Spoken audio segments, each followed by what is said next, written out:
Welcome everyone, I'm SN. The Holy Land is a place where history, faith and human aspirations collide. Its fault lines run deep and are often misunderstood. To understand today's headlines, we must look back centuries, even millennia, to the stories and traumas that shape both sides. This is a narrative of displacement and return, persecution and survival, a promised land and a land lost. Tonight we'll peel back the layers of rhetoric and politics to seek clarity, not to take sides. Our goal? Provide the context you need to see the humanity on all sides and comprehend the immense challenges to peace. Let's begin. The Jewish story begins in the ancient Near East, Canaan, Judea, Palestine. Their origins trace back over 3,000 years to Abraham, Isaac and Jacob. King David made Jerusalem his capital around 1000 BCE. His son Solomon built the first temple, cementing the city's central role in Jewish identity. Even after the destruction of the first temple and exile, the yearning to return to Jerusalem became a cornerstone of Jewish identity. A Jewish presence always remained in the land. This ancient connection is the historical and religious bedrock for the modern Zionist movement. The Jewish diaspora was a series of exiles and migrations over centuries. The most definitive exile began after the Roman destruction of Jerusalem in 70 CE. Jews fled across the Roman Empire, settling in North Africa, Europe, and the Middle East. They often faced persecution, expulsions, and violence, but maintained a cohesive identity through shared traditions. Despite dispersion, the dream of returning to Zion never faded. This hope sustained them through centuries of exile. When Hitler came to power in 1933, Jews faced systematic persecution. The Nuremberg laws stripped Jews of citizenship and rights, isolating them from society. Kristallnacht in 1938 marked a shift to open violence. Synagogues burned, businesses destroyed, thousands arrested. This escalation set the stage for the horrors that followed. The Nazi campaign against Jews became a model of state-sponsored cruelty. The Holocaust was the genocide of 6 million Jews by Nazi Germany during World War II. Jews were rounded up, sent to extermination camps, and murdered on an industrial scale. The Holocaust shattered the belief that Jews could ever be safe as a minority. For many, it proved that only a sovereign Jewish state could guarantee survival. This conviction drove the post-war push for Israel's creation. The trauma of the Holocaust became central to Jewish identity and statehood. After the Holocaust, hundreds of thousands of Jewish survivors were displaced across Europe. The idea of a Jewish homeland in Palestine became urgent. Many joined clandestine immigration efforts, defying British restrictions and risking perilous journeys. British blockades led to detentions, but international sympathy grew for the Jewish cause. The plight of these refugees increased pressure for a solution in Palestine. Land sales before 1948 were complex. Much land was sold by absentee landlords, often without regard for tenant farmers who were then displaced. Some smallholders sold due to economic hardship, but most sales were opposed by Arab leaders. These transactions fueled resentment and a sense of loss among Palestinians. The process contributed to social tension and fears of losing their country. Land sales were a fraction of the total, but their impact was profound. After World War I, Britain controlled Palestine under a League of Nations mandate. The Balfour Declaration promised a Jewish homeland, but Britain also made vague promises to Arabs.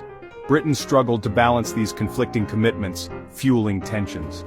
Restrictive policies angered both Jews and Arabs. By 1947, violence and exhaustion led Britain to hand the issue to the United Nations. British contradictions set the stage for future conflict.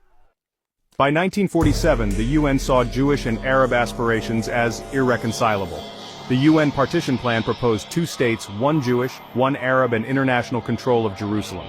Jews accepted the plan, Arabs rejected it as unjust. The plan gave Jews a majority of the land despite being a minority. Partition set the stage for war and enduring conflict.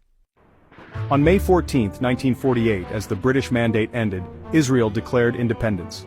David Ben-Gurion read the declaration in Tel Aviv, promising rights for all inhabitants. The US and Soviet Union quickly recognized the new state.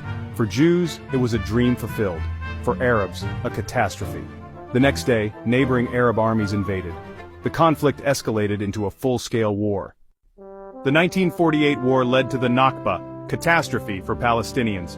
Around 750,000 Palestinians fled or were expelled, becoming refugees in neighboring countries and territories. Israel barred their return, declaring their property absentee. Refugee camps became permanent, and the right of return remains a core issue. The legacy of displacement fuels ongoing conflict. Israel views Iran as its main existential threat due to ideology, proxies, and nuclear ambitions. Iran's leaders call for Israel's destruction and support groups like Hezbollah and Hamas. These proxies threaten Israel's borders with rockets and militias. Israel fears Iran's nuclear program could lead to a weapon. Preventing a nuclear Iran is a top Israeli priority. Israel's strikes in Iraq, Syria, and Lebanon aim to prevent adversaries from gaining dangerous capabilities. In 1981, Israel destroyed Iraq's nuclear reactor. In Lebanon, Israel targets Hezbollah's arsenal. In Syria, Israel strikes to block Iranian entrenchment and weapons transfers. These actions are part of a strategy to counter regional threats. Israel frames its actions as defensive, protecting itself from hostile neighbors and terrorism. Palestinians and many Arabs see these actions as expansionist, citing settlement growth and occupation. The Six-Day War and ongoing settlement building fuel this perception. Both security and territorial ambitions shape Israeli policy. The truth is complex. Defense and expansion are often intertwined. Competing narratives drive the conflict. Israel controls nearly all of historic Palestine. After 1967, it occupied the West Bank, East Jerusalem, and Gaza. Gaza is blockaded, the West Bank is fragmented into areas with varying degrees of Palestinian autonomy. Area C, over 60% of the West Bank, remains under full Israeli control. This fragmentation limits Palestinian sovereignty and resources. Settlements in the West Bank are driven by religious, ideological, and strategic motives. Many Israelis see the land as their biblical heartland. Settlements create facts on the ground, complicating a future Palestinian state. Most of the world considers them illegal. Israel disputes this. Settlement expansion remains a major obstacle to peace. The conflict has claimed thousands of lives, with far more Palestinian than Israeli casualties. Israeli military superiority and repeated wars in Gaza contribute to the disparity. Civilians, including children, are often the victims. Each loss deepens trauma and perpetuates the cycle of violence. Children and women bear a heavy burden on both sides. Palestinian children face trauma from occupation. Israeli children live with the threat of rockets. Women hold families together amid hardship and loss. The conflict inflicts deep generational wounds on the most vulnerable. The United States is Israel's strongest ally, providing diplomatic, financial, and military support. U.S. aid ensures Israel's military edge and shields it from international pressure. The alliance is rooted in shared values and strategic interests. This support shapes the regional balance of power. Recent years saw Arab states like the UAE and Bahrain normalize ties with Israel via the Abraham Accords. Motivated by shared concerns over Iran and economic interests, these deals broke with decades of Arab consensus. For Israel, it's a diplomatic breakthrough. For Palestinians, a sense of betrayal. Normalization shifts regional dynamics, sidelining the Palestinian issue. Many Palestinians feel abandoned as Arab states prioritize their own interests. The Abraham Accords decoupled Palestinian statehood from Arab foreign policy. Palestinians now feel isolated, their cause sidelined. The focus has shifted to regional alliances and economic ties. Some argue Israel benefits from instability among neighbors, as divided states pose less threat.